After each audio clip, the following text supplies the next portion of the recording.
Hi, I'm Mark Toole with 8020service.com. Today's customer service video question of the day is from Quora. The question is, how do you write effective templates for a live chat? Okay, I'm going to keep this real simple. My answer here, and actually my answer first of all, is to keep your templates for a live chat very simple.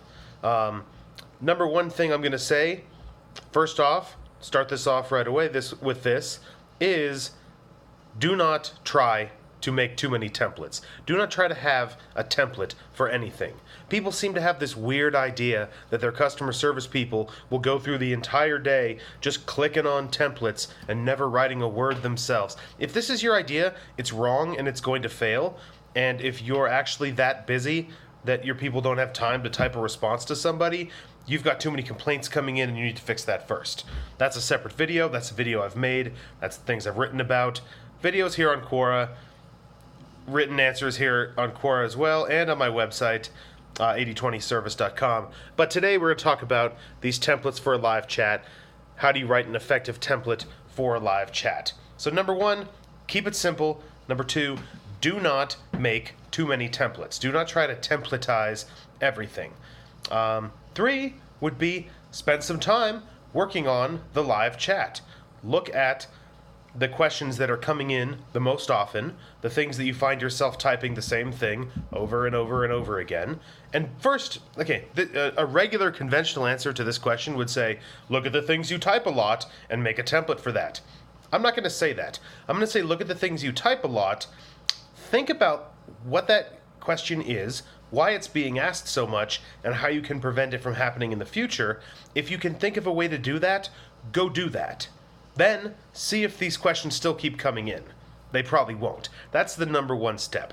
But assuming it's something that can't easily be done that way, or, for example, the company I work with set up live chat recently, and the most common message we get, you're never going to guess this, is one thing. Hi. People just type, hi, in the middle of the night, usually, or during the day, or whenever. They just send a message that says hi. And that would be, actually for a while, that was the only template I had set up on that live chat template, which was just simply a shortcut to send a message that says, hi, what can we help with?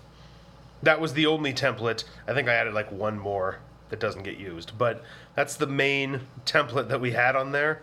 Just, hi, what can we help with? Guess what? The vast majority of the time, the person never replied. I don't know what it is with people in live chats, but they go on there, hi, and then they never respond. They never say anything.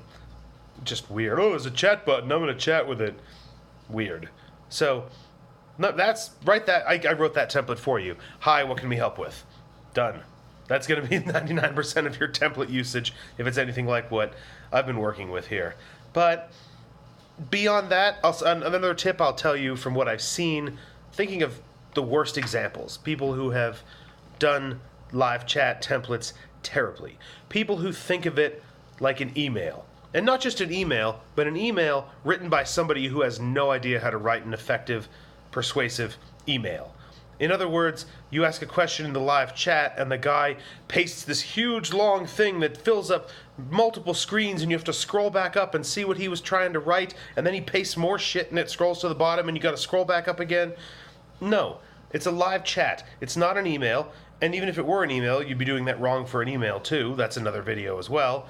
But it's a chat. It needs to be short, needs to be quick, needs to be brief, it needs to be conversational. Dear customer's name, I understand you're having trouble with... That's not how people chat. That's not how a live chat works. You're using the wrong thing for the wrong medium. Honestly, something like that shouldn't be used on any medium, but treating it like it's an email or treating it like it's a 16-page handwritten letter in the 1700s that you made dipping a feather into some ink, that's not what it's for. It's meant to be a chat. It's meant to be quick. Somebody says, hey, I'd like to cancel my service. Okay, let me look that up. All right, I've canceled that. Do you mind me asking why you changed your mind about joining the service? Something like that is how you do a chat. If you want to make that a template, fine. If not, someone can just type that. It doesn't matter. But you have this long-winded nonsense that doesn't belong in a chat, it's going to look fake. People are going to think, even if they're not, that they're talking to a robot, and they basically are, because at that point you have them talking to an NPC, just a person who's pasting bullshit templates that have nothing to do with reality, no sense at all. And actually, some of these guys are so stupid that they post this big long thing that makes no sense. It's like, hi, that doesn't answer my question. This doesn't make any sense. Can you please answer my question? And then they paste the thing again. I'm sorry you are having difficulty with answer the question. Here is the same thing I just pasted a second ago. It's like, you're making this thing useless. You go to a chat because it's supposed to be faster or quicker or more instant or whatever you want to call it than sending an email. It's in many ways a great replacement for the old-fashioned phone call center, which I'm not a fan of at all. I do not recommend, if you can possibly avoid the call center. Live chat is a great way to avoid that, but treating it like it's a call center, like it's a letter in the 1800s, like it's or even just an email or a poorly written email, no one's gonna read it, no one's gonna understand it, no one's gonna be happy to hear it or to be dealing with it. They're gonna think, this is some stupid template. This is some idiot that thinks he's gonna set up an AI chatbot. Let me tell you something right now. It's not an AI. These people selling you AI chatbots, that you're thinking it's like Arnold Schwarzenegger in the Terminator, and it's gonna like hack all the computers of the world and overthrow society, but first it's gotta fix your subscription billing issue.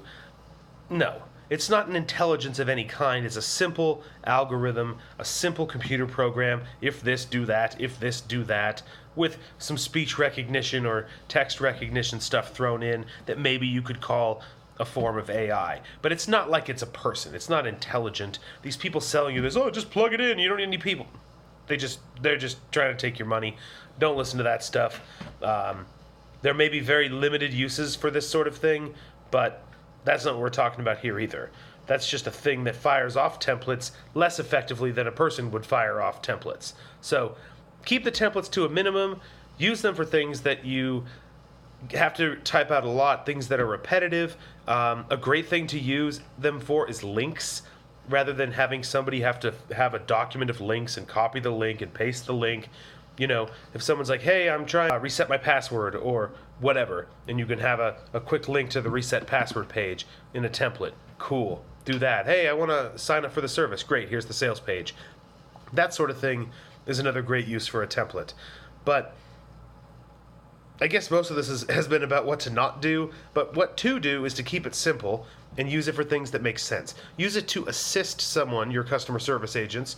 Use it to assist them with their job, not to replace them, not to make their jobs miserable, not to do any of these things, not because you think they're too stupid to write an answer. If you think they're too stupid to write an answer, fire them and hire someone smarter. Use it to assist them, make their day easier, take some of the repetitive stuff off their plate and make things a little easier on them. And keep it simple, keep it friendly, keep it conversational. And remember, like with an email, like with anything, customer service, marketing, sales, me and you talking here, me making this video, whatever it is, all communication is persuasion. You are trying to persuade your customer of something. What this basically means is that it's more sales than it is marketing in this case, but your chats, your templates, whether or they're non-templates, whatever they are, you're trying to persuade the customer of something.